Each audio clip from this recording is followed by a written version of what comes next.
আবারও সবাইকে শুভেচ্ছা জানিয়ে শুরু করছি আজকের ক্লাস। প্রথমেই আমি সার্ভে রিপোর্টের কথা বলবো। তো তোমাদের যে ২ টা রিপোর্ট এবছর, একটা সার্ভে রিপোর্ট আর একটা হচ্ছে রিপোর্ট অন ডে ভিজিট। তো এই ২ টা রিপোর্ট আ খুবই গুরুত্বপূর্ণ পরীক্ষার জন্য এই কারণে যে তোমাদের যে ভাইবা তাদের মাইক্রোফোন সাউন্ড মিউট করে রাখতে হবে যাদের নয়েজ হচ্ছে। কি ভাই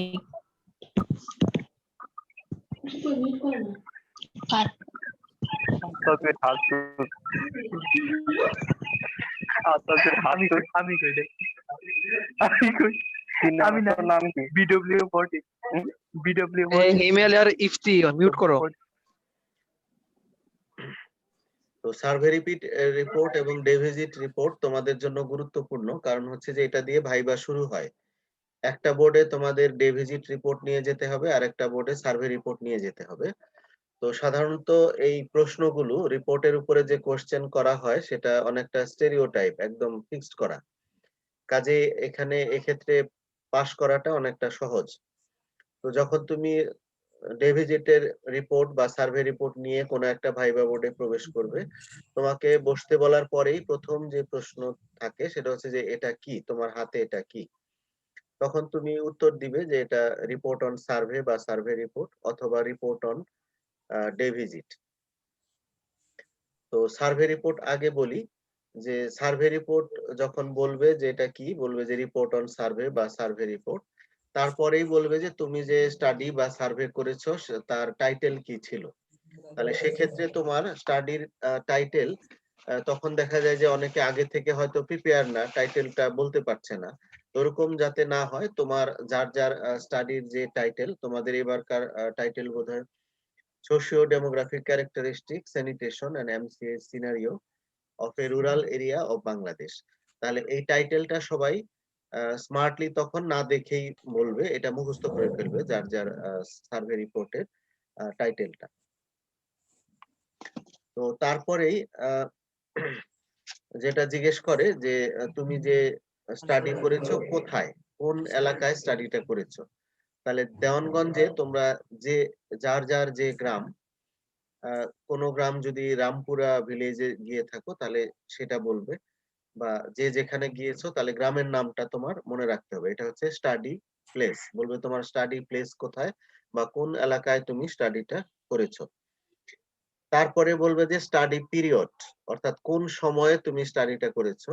তাহলে তুমি আহ ৩ দিন বা ৪ দিনের জন্য দেওয়ানগঞ্জে গিয়েছো, সেই সময়টা তোমার ডেটটা মনে রাখতে হবে যে আমি এত থেকে এত তারিখ দেওয়ানগঞ্জের অমুক গ্রামে এই স্টাডিটা করেছি।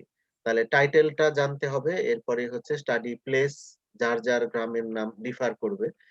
যে যে এলাকায় গেছো সে সেই এলাকায় বলবে, অর্থাৎ তোমার রিপোর্টে যেটা লেখা তার সঙ্গে তোমার বলার মিল থাকতে হবে। তারপরে স্টাডি পপুলেশন বা তোমার রেসপন্ডেন্ট কারা ছিল। তাহলে দেওয়ানগঞ্জে আমরা কাদের ইন্টারভিউ নিয়েছি, যে women having at least one under 5 children, যে অন্তত একটা ৫ বছরের নিচের বাচ্চা আছে এরকম মহিলাকে, একাধিক থাকতে পারে তবে অন্তত ৫টা আছে। তাহলে তোমার স্টাডি পপুলেশন বা রেসপন্ডেন্ট হচ্ছে women having at least one under 5 child. তারপরে বলবে যে তুমি যে তথ্য সংগ্রহ করেছো বা ডাটা কালেকশন করেছো, ডাটা কালেকশনের জন্য ডাটা কালেকশন টুল কোনটা ইউজ করেছো। তো তোমরা যেটা হাতে নিয়ে গিয়েছিলে একটা কাগজ, সেটা হচ্ছে এক ধরনের কোশ্চেনিয়ার।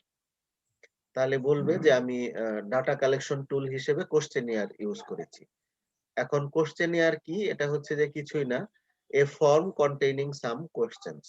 এই কোশ্চেন গুলো দুই রকম হতে পারে, স্ট্রাকচার্ড হতে পারে যে এর উত্তর নির্ধারিত করা এমসিকিউ এর মতো, অথবা অপশন দেওয়া আছে তার মধ্য থেকে নির্ধারিত উত্তর, অথবা ওপেন কোশ্চেন যে উত্তর দেওয়া নাই, রোগী তার নিজের মতো করে উত্তর দিবে। এরকম যদি হয় ওপেন কোশ্চেন, তাহলে সেটাকে বলে আনস্ট্রাকচার্ড কোশ্চেনিয়ার। আর যদি স্ট্রাকচার্ড কোশ্চেন থাকে, উত্তর দেওয়া আছে বা এমসিকিউ টাইপের, সেক্ষেত্রে সেটাকে বলে স্ট্রাকচার্ড কোশ্চেনিয়ার। স্ট্রাকচার্ড আনস্ট্রাকচার্ড যদি মিক্সড থাকে তাহলে সেমি স্ট্রাকচার্ড কোশ্চেনিয়ার বলে। তো তোমাদের যে কোশ্চেনিয়ারটা ছিল সেটা হচ্ছে সেমি স্ট্রাকচার্ড কোশ্চেনিয়ার, অর্থাৎ ওর মধ্যে কিছু কোশ্চেন ওপেন ছিল, কিছু কোশ্চেন ছিল স্ট্রাকচার্ড। তাহলে কালেকশন টুল হলো কোশ্চেনিয়ার এবং সেটার ধরন ছিল সেমি স্ট্রাকচার্ড কোশ্চেনিয়ার। এরপরে ডাটা কালেকশনের মেথড, যে তুমি কি পদ্ধতিতে মহিলার কাছ থেকে তথ্য সংগ্রহ করেছো। তো তথ্য সংগ্রহের বিভিন্ন উপায় আছে, যেমন ইন্টারভিউ, অবজারভেশন, তারপরে ক্লিনিক্যাল এক্সামিনেশন, তারপরে ফোকাস গ্রুপ ডিসকাশন অথবা রেকর্ড রিভিউ। তো তার মধ্যে তোমরা কি করেছো, সামনাসামনি মহিলার ইন্টারভিউ নিয়েছো, অর্থাৎ ফেস টু ফেস ইন্টারভিউ। তাহলে তোমার ডাটা কালেকশনের মেথড হচ্ছে ফেস টু ফেস ইন্টারভিউ। এখন এই যে ডাটা কালেকশনের টুল, তোমারটা কোশ্চেনিয়ার ছিল, সেমি স্ট্রাকচার্ড কোশ্চেনিয়ার।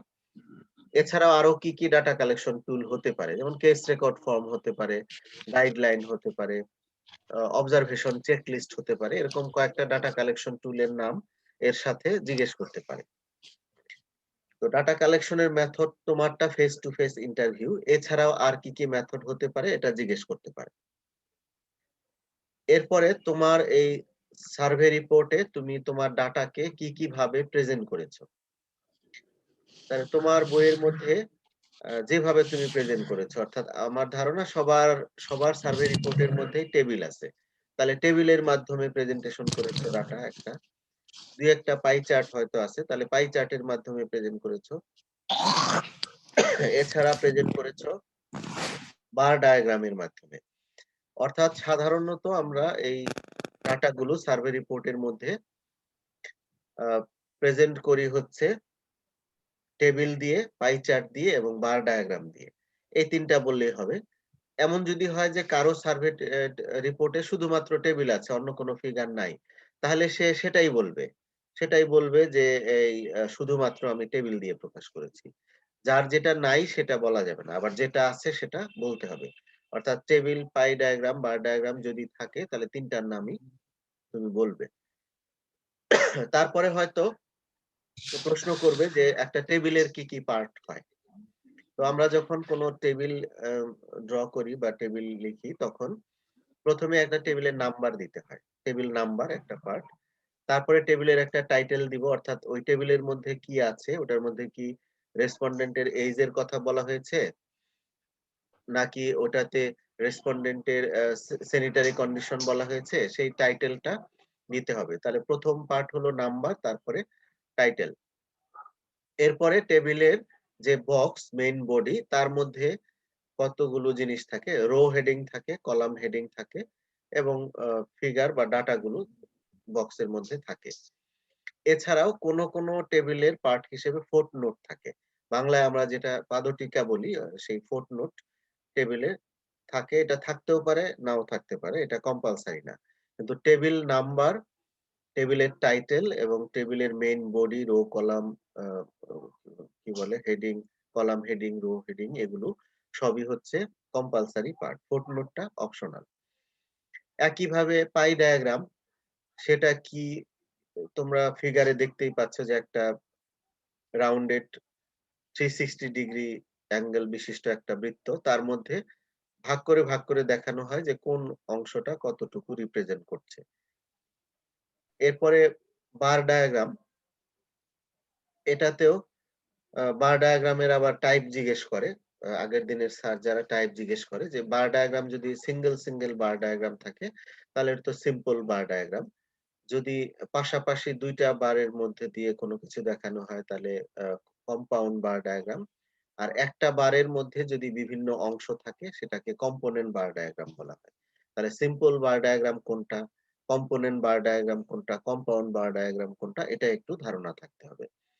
তাহলে সার্ভে রিপোর্ট থেকে ডাটা প্রেজেন্টেশন তোমার সার্ভেতে কিভাবে করেছো এটা আইডিয়া রাখবে। এছাড়াও আর কি কিভাবে প্রেজেন্ট করা যায়, বিশেষ করে এক্ষেত্রে আমরা জানি যে কোয়ান্টিটেটিভ এবং কোয়ালিটেটিভ দুই ধরনের ডাটাই প্রকাশ করা যায় হচ্ছে দিয়ে, মানে টেবিল দিয়ে। আর কোয়ালিটেটিভ ডাটার জন্য কতগুলো ডায়াগ্রাম, কোয়ান্টিটেটিভ ডাটার জন্য কতগুলো ডায়াগ্রাম। তো কোয়ান্টিটেটিভ ডাটার জন্য আমরা সাধারণত হিস্টোগ্রাম, ফ্রিকোয়েন্সি, পলিগন এগুলো ব্যবহার করি, বক্স এন্ড হুইস্কার প্লট। আর কোয়ালিটেটিভ এর জন্য বার ডায়াগ্রাম, পাই ডায়াগ্রাম, তারপরে ম্যাপ ডায়াগ্রাম এবং আ আ পিক্টোগ্রাম এগুলো ব্যবহার করি। তাহলে কোনটা কোয়ালিটেটিভ ডাটার জন্য এবং কোনটা কোয়ান্টিটেটিভ ডাটার জন্য ফিগার বা ডায়াগ্রাম সেটা একটু মনে রাখতে হবে। তো এরপরেই যেটা জিজ্ঞেস করবে যে তুমি যে দেওয়ানগঞ্জে গিয়েছো গ্রামে মহিলার ইন্টারভিউ নিয়েছো। তোমার মেজর কিছু ফাইন্ডিংস জিজ্ঞেস করতে পারে। যেমন ওইখানে যে মহিলাগুলো আ তুমি ইন্টারভিউ নিয়েছো বা তোমরা সবাই মিলে ইন্টারভিউ নিয়েছো তাদের গড় বয়স কেমন ছিল? হ্যাঁ? এটা একটু জিজ্ঞেস করতে পারে। বা কেমন বয়সের মহিলা ছিল? তাদের গড়ে কয়টা করে বাচ্চা ছিল? এরকম জিজ্ঞেস করতে পারে।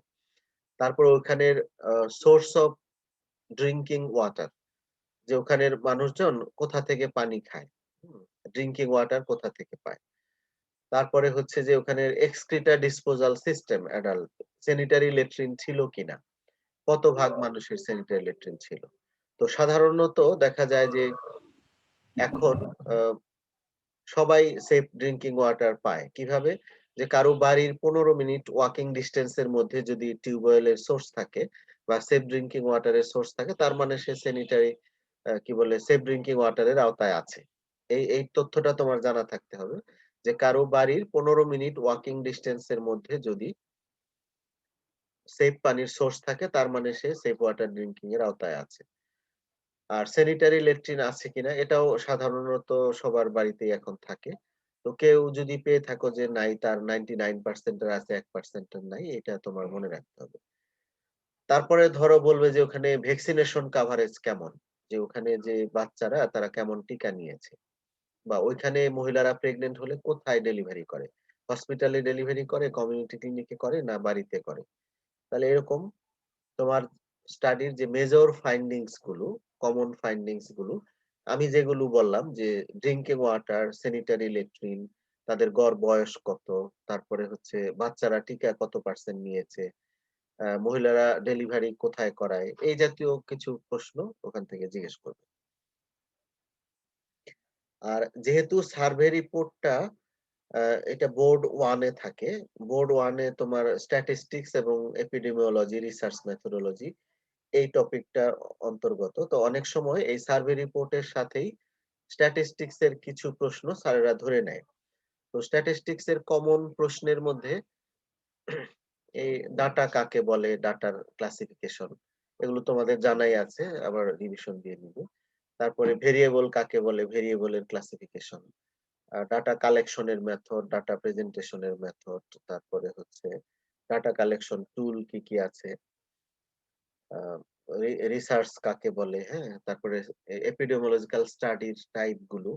এরকম টুকটাক প্রশ্ন এখান থেকে ধরে একবারে তোমার স্ট্যাটিস্টিকস এবং এপিডেমিওলজির যে অংশটুকু, রিসার্চ রিলেটেড অংশটুকু, সেটা এখান থেকে শেষ করে ফেলতে পারে।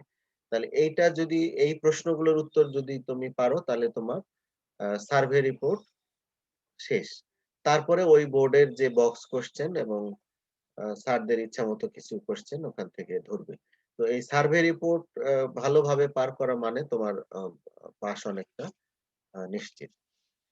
তো এরপরে ডে ভিজিট এ আসি যে ডে ভিজিট অনেকের 2nd বোর্ড যেটা সেটা আগে হবে। তো তার ক্ষেত্রে এই বোর্ডে ১ম এই ডে ভিজিট এর রিপোর্ট নিয়ে যেতে হবে। একইভাবে ডে ভিজিট এর রিপোর্ট নিয়ে যাওয়ার পরে জিজ্ঞেস করবে যে এটা কি? বলবা যে রিপোর্ট অন ডে ভিজিট। তারপরের প্রশ্নটাই থাকে যে তুমি ডে ভিজিটে কোথায়, কোথায় গিয়েছো? অর্থাৎ সকল ব্যাচের যে ব্যাচে যে কয়টা হয়েছে সেই কয়টা ডে ভিজিট স্পটের নাম তুমি বলবে। প্রত্যেকটা স্পটের নাম, তুমি যেখানে, যেখানে গিয়েছো সেগুলোর নাম শুদ্ধ করে বলতে হবে। যেমন একটা সবাই ভুল করে যে ওই যে আমরা যে কয়েল ফ্যাক্টরি অফ তাকওয়া মার্কেটিং লিমিটেড এটা অনেকে বলে বসে যে আমরা তাকওয়া মার্কেটিং লিমিটেড এ গিয়েছি। তো এক্সামিনার বোঝে না যে এটা কি তাকওয়া মার্কেটিং আবার কি। তো আসলে ওখানে হাইলাইটেড বিষয় হচ্ছে কয়েল ফ্যাক্টরি। আমরা গিয়েছি একটা ফ্যাক্টরিতে। কয়েল ফ্যাক্টরি সেটা কে পরিচালনা করে? তাদের নাম হচ্ছে তাকওয়া মার্কেটিং লিমিটেড। তাহলে নামটা তোমাকে বলতে হবে কয়েল ফ্যাক্টরি অফ তাকওয়া মার্কেটিং লিমিটেড। এইভাবে তোমার প্রত্যেকটা স্পটের নাম এবং জেনারেল কিছু ইয়ে আছে, তুমি গেছো কিনা সত্যি, সত্যি এটা যাচাই করার জন্য ওটা লোকেশন জিজ্ঞেস করে। যেটা ময়মনসিংহ শহরের কোন জায়গায় অবস্থিত। তাহলে যেটা যে এলাকায় সেই লোকেশন মনে রাখবে। ওই অর্গানাইজেশন কি কাজ করে, ওই অর্গানাইজেশনে যে তুমি গিয়েছো তার কি উইকনেস কি ছিল বা স্ট্রেংথ কি ছিল। তোমার নিজস্ব মতামত ওই অর্গানাইজেশন সম্পর্কে। তো এখন আমি প্রত্যেকটা আ স্টাডি প্রত্যেকটা ডে ভিজিটের স্পট অনুযায়ী কথা বলবো। ১ম এই বলি সূর্যকান্ত কালাজ্বর রিসার্চ সেন্টার। তাহলে এটার নাম হচ্ছে সূর্যকান্ত কালাজ্বর রিসার্চ সেন্টার এবং এটা হচ্ছে পাটগুদামে আমাদের যে এসকে হসপিটাল তার ভিতরে অবস্থিত। তো এই সূর্যকান্ত কালাজ্বর রিসার্চ সেন্টারের যেগুলো আমি বললাম যে লোকেশন, অবজেক্টিভ, ওটার অর্গানোগ্রাম, কি কাজ করে এগুলো তো জানবেই। তো যেহেতু এটা কালাজ্বর রিলেটেড, তোমার কালাজ্বরের কজেটিভ এজেন্ট কি? তো কালাজ্বরের কজেটিভ এজেন্ট লিশম্যানিয়া ডনোভেনি, এটা সবার জানা থাকতে হবে। কালাজ্বরের ভেক্টর স্যান্ডফ্লাই অথবা এটার নাম হচ্ছে ফ্ল্যাবোটোমাস আর্জেন্টিপিস এবং কালাজ্বরের মোড অফ ট্রান্সমিশন এটা ভেক্টর বর্ন ট্রান্সমিশন, আ সাইক্লোপ্রোপাগেটিভ এগুলো তাহলে মনে রাখতে হবে। তারপরে কালাজ্বরের স্প্রেড বা ট্রান্সমিশন কিভাবে প্রিভেন্ট করা যায়? কি, কি মেজার নিলে কালাজ্বর নিয়ন্ত্রণ হবে? এটা। কালাজ্বরের ওখানে যে পড়ায় আমাদের যে টিচার ওখানে পড়ায় উনি কিন্তু বলে যে কালাজ্বরের ট্রিটমেন্ট ওখানে কি ওষুধ দিয়ে করা হয়। তো এই ওষুধের নাম দুটো জিজ্ঞেস করে যে মেল্টিফোসিন এবং ইনজেক্টেবল যেটা ব্যবহার হয় আ লাইপোজোমাল অ্যাম্ফোটারিসিন বি ইনজেকশন। এটা মূলত এই লাইপোজোমাল অ্যাম্ফোটারিসিন বি যেটা এটা মূলত অ্যান্টি ফাঙ্গাল ড্রাগ কিন্তু কালাজ্বরেও কাজ করে এবং ইনজেক্টেবল ফর্মে এখানে চিকিৎসা হয় এটা দিয়ে। এছাড়া এক ধরনের ট্যাবলেট আছে মেল্টিফোসিন ট্যাবলেট। এটা এটাও কালাজ্বরের ট্রিটমেন্টে ব্যবহৃত হয়। তবে খেয়াল রাখতে হবে যে বাচ্চা, হ্যাঁ? চিলড্রেন দের এবং প্রেগন্যান্ট উইমেন দের মেল্টিফোসিন ট্যাবলেট দেওয়া যায় না। তাদেরকে অবশ্যই লাইপোজোমাল অ্যাম্ফোটারিসিন বি দিতে হবে। অর্থাৎ লাইপোজোমাল অ্যাম্ফোটারিসিন বি এটা সবাইকে দেওয়া যায়। আর মেল্টিফোসিন সবাইকে দেওয়া যায় না। চিলড্রেন এবং প্রেগন্যান্ট উইমেন দের ক্ষেত্রে এটা কন্ট্রাইন্ডিকেটেড। তাহলে এই তথ্যটা মনে রাখতে হবে। এই সেন্টার থেকে প্রশ্ন জিজ্ঞেস করার ক্ষেত্রে আরেকটা ইম্পোর্টেন্ট বিষয় যে কালাজ্বর এলিমিনেশন। তাহলে তোমার এলিমিনেশন এবং ইরাডিকেশন এর ডেফিনিশন জানতে হবে। এলিমিনেশন হচ্ছে যে ডিজিজের অকারেন্স টাকে একদম লো লেভেলে নিয়ে আসা বা 0 র কাছাকাছি নিয়ে আসা। আর ইরাডিকেশন হচ্ছে একদম ওটার যে কজেটিভ এজেন্ট সেটাকে ওয়ার্ল্ড থেকে এক্সটারমিনেশন করে দেওয়া। তো এ পর্যন্ত একটা ডিজিজই ওয়ার্ল্ড থেকে ইরাডিকেশন হয়েছে সেটা হচ্ছে স্মল পক্স। 1978 এ ইরাডিকেটেড হয়েছে। ওটার জার্ম এখন আর ওপেন কোথাও নাই। শুধু রাশিয়ার একটা ল্যাবরেটরিতে ওটা প্রিজার্ভ আছে। আর এলিমিনেশন হয়েছে বেশ কিছু ডিজিজ। তার মধ্যে আমাদের দেশ থেকে পোলিও এলিমিনেশন হয়ে গিয়েছে। এরপরে কালাজ্বর এলিমিনেশন হয়ে যাচ্ছে মানে এটা ২০১৯, ২০, ২১ এই ৩ বছর যদি আ প্রতি হাজারে একজনের বেশি রোগী না থাকে, প্রতি হাজারে মেক্সিমাম একজন রোগী যদি থাকে, সরি প্রতি ১০,০০০ তাহলে সেটাকে আমরা বলব কালাজ্বর এলিমিনেটেড হয়ে গিয়েছে। তো ২০১৯ সন থেকেই কালাজ্বর এলিমিনেশন স্টেজে এসেছে। ১৯ না ১৮ সন থেকে। তো এখন এই অবস্থাটা যদি পারসিস্ট করে পরপর ৩ বছর তাহলে ডিক্লেয়ার দেয়া হবে যে কালাজ্বর বাংলাদেশ থেকে এলিমিনেটেড হয়েছে। তাহলে এখানে প্রশ্ন থাকবে যে what do you mean by elimination of kalazar? তো কালাজ্বর এলিমিনেশন হচ্ছে যে কালাজ্বরের এন্ডেমিক এরিয়ায় প্রতি ১০,০০০ জনে যদি একটার কম কেস থাকে, একটার কম কালাজ্বরের রোগী থাকে, তাহলে সেটাকেই বলা হবে যে কালাজ্বর এলিমিনেটেড হয়েছে। এই অবস্থায় আমরা এখন আছি। তবে অফিসিয়ালি ডিক্লারেশন হয়নি। আরো ২-১ বছর দেখা হবে। তারপরে কালাজ্বরের আ টাইপস আছে যে PKDL একটা আছে যে পোস্ট কালাজ্বর ডার্মাল লিশমেনিয়াসিস। হ্যাঁ? এই টাইপ এটা ডার্মাল আর ভিসেরালটা হচ্ছে মেইনলি লিভার, স্প্লিন এগুলোকে ইফেক্ট করে। কালাজ্বর রিলেটেড টুকটাক প্রশ্ন বিশেষ করে কালাজ্বরের কজেটিভ এজেন্ট, তারপরে ভেক্টর, মোড অফ ট্রান্সমিশন এবং ট্রিটমেন্টের ড্রাগের নাম, শুধু বিস্তারিত দরকার নেই। আর কালাজ্বরকে কালাজ্বর কেন বলা হয়? কালা মানে ব্ল্যাক, আজর মানে ফিভার।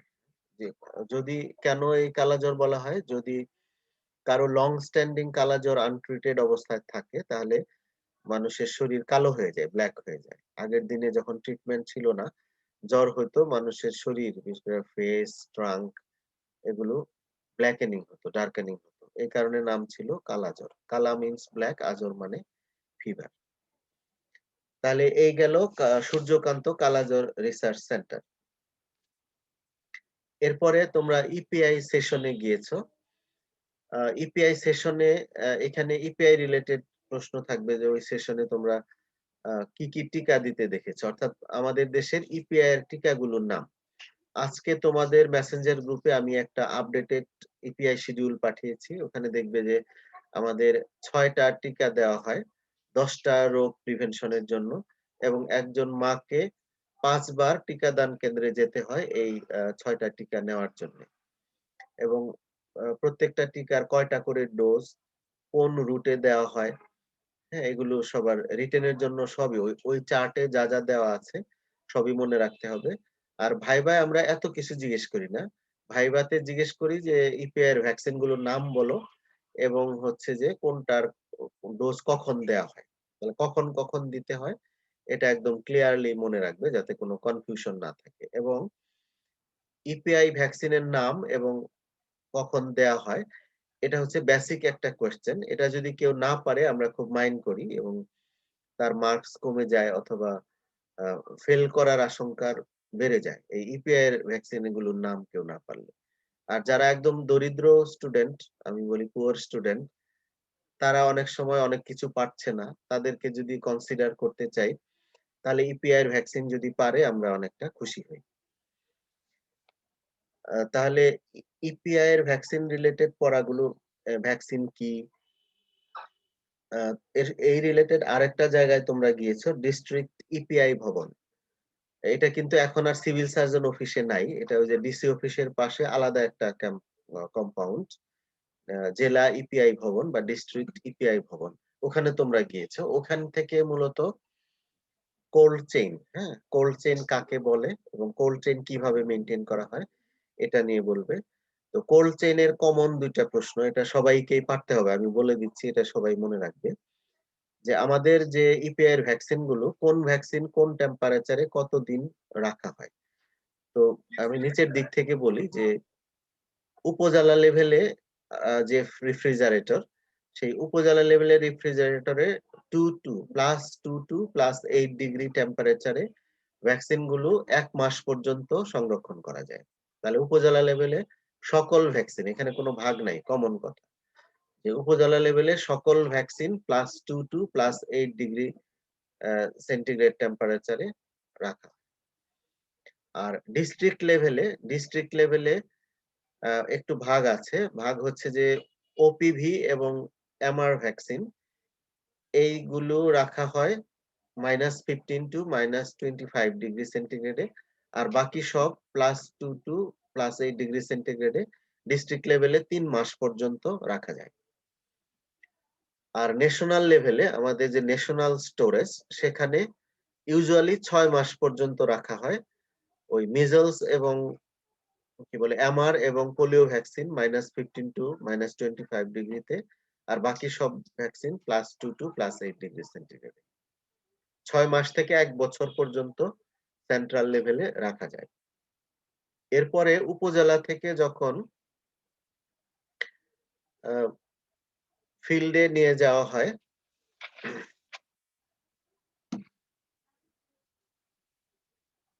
উপজেলা থেকে যখন একদম ফিল্ড লেভেলে নিয়ে যাওয়া হয়, তখন যে বক্সে করে নিয়ে যাওয়া হয় সেটাকে বলে ভ্যাকসিন ক্যারিয়ার।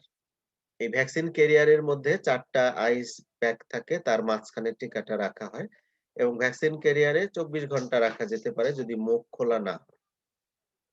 আর উপজেলা থেকে ডিস্ট্রিক্ট থেকে উপজেলাতে ট্রান্সপোর্ট করার সময়, অথবা ন্যাশনাল লেভেল থেকে ডিস্ট্রিক্টে ট্রান্সপোর্ট করার সময় কোল্ড বক্স ব্যবহার করা হয়। এটা আরো বড় বাক্স যার চারদিকে বরফের লেয়ার থাকে। এই কোল্ড বক্সে ৩ দিন পর্যন্ত রাখা যেতে পারে। তাহলে কোল্ড চেইন এর এই বিষয়গুলো স্পেসিফিক্যালি তোমরা মনে রাখবে। আর হচ্ছে ইপিআই এর আ যে ভ্যাকসিন গুলো নাম কোনটা কোন রুটে কিভাবে দেয়া হয় ডিটেইলস এবং অ্যাডভার্স ইফেক্ট ফলোইং ইমিউনাইজেশন এটা রিটেন এ থাকে যে টিকা দেওয়ার ফলে কি, কি অ্যাডভার্স ইফেক্ট হতে পারে। ভাইবায়ও অনেক সময় জিজ্ঞেস করে। ভ্যাকসিনের টাইপ এবং আ কি, কি অ্যাডভার্স ইফেক্ট হতে পারে। তাহলে কোল্ড চেইন এবং ইপিআই সেশন বা ডিস্ট্রিক্ট ইপিআই ভবন এগুলো থেকে ইপিআই রিলেটেড এই প্রশ্নগুলো তোমরা মনে রাখবে। এরপরে আরেকটা প্রতিষ্ঠানে তোমরা যাও। আচ্ছা যদি সময়ের কারণে ক্লাস কেটে যায় তাহলে আবার সবাই কানেক্টেড হবে। যদি আমি শেষ করতে না পারি আজকের টপিক। কেটে গেলে আবার জয়েন করবে একই লিংকে। ডক্টর কে জামান আ বিএনএসবি আই হসপিটাল। এটার পুরা নাম হচ্ছে doctor K Zaman Bangladesh national society for blinds eye hospital. তো এটা ধোপাখোলায় অবস্থিত, ময়মনসিংহ শহরের ধোপাখোলায়। তো এটা চক্ষু বিষয়ে বিভিন্ন সার্ভিস দিয়ে থাকে। কিন্তু তোমাদেরকে এই হসপিটালে নিয়ে যাওয়া হয় মূলত হসপিটাল ওয়েস্ট ম্যানেজমেন্ট সম্পর্কে জানার জন্য। তো ওই অ ওখান থেকে যে নোটটা দিয়েছে ওয়েস্ট ম্যানেজমেন্টের বিশেষ করে কালার কোডিং কোন ধরনের কালার বিনে কোন ধরনের ওয়েস্ট ফেলতে হয় বা মেডিকেল ওয়েস্ট এর ধরন কি, কি আছে এটা জিজ্ঞেস করে এবং আল্টিমেটলি কোন ধরনের ওয়েস্ট কিভাবে ডিসপোজ করা হয়। এটা ওখানে যে নোট বা তোমাদের রিপোর্টে যে বিস্তারিত লেখা আছে ওয়েস্ট গুলো কোনটা বেশি হ্যাজার্ডাস, কোনটা ক্যাজুয়াল ওয়েস্ট, হ্যাঁ? ব্ল্যাক এ কোনটা ফেলা হয়, রেড বিনে কোনটা ফেলা হয়, কোনটা ইনসিনারেশন করা হয় এই বিষয়গুলো ওখান থেকে দেখবে। এরপরে স্কুল হেলথ ক্লিনিক এটা ময়মনসিংহ শহরের বাউন্ডারি রোডে অবস্থিত। তো স্কুল হেলথ ক্লিনিক এটা যেমন ডে ভিজিটের জন্য ইম্পোর্টেন্ট আবার রিটেনেও এখান থেকে প্রশ্ন থাকে। স্কুল হেলথ সার্ভিস কি? এটার অবজেক্টিভ কি? হেলথি স্কুল এনভায়রনমেন্ট এর ক্রাইটেরিয়া কি? স্কুলের যে medical officer, school health medical officer তার ডিউটি অ্যান্ড রেসপনসিবিলিটি কি? তো স্কুল হেলথ মেডিকেল অফিসারের ডিউটি অ্যান্ড রেসপনসিবিলিটি বলার সময় তোমরা সবসময় করবে, ১ম এ অসুস্থ বাচ্চাদের চিকিৎসা করা। Treatment of the sick children এটা আগে বলে নিবে। এটা হচ্ছে তার মেইন কাজ। তারপরে অন্য ট্রেনিং বা অন্যান্য সেশন সেটা। আ কি রিক্তি শিকদার কিছু বলতে চাচ্ছ 197 রুল 197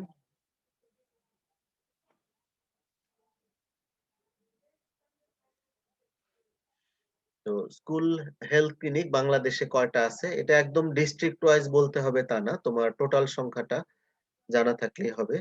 এবং ময়মনসিংহ যে স্কুল হেলথ ক্লিনিক সেটার অর্গানোগ্রাম ওখানে কয়জন মেডিকেল অফিসার? ওখানে কিন্তু ২ জন মেডিকেল অফিসার কাজ করে। এটা সবাই খেয়াল রাখবে।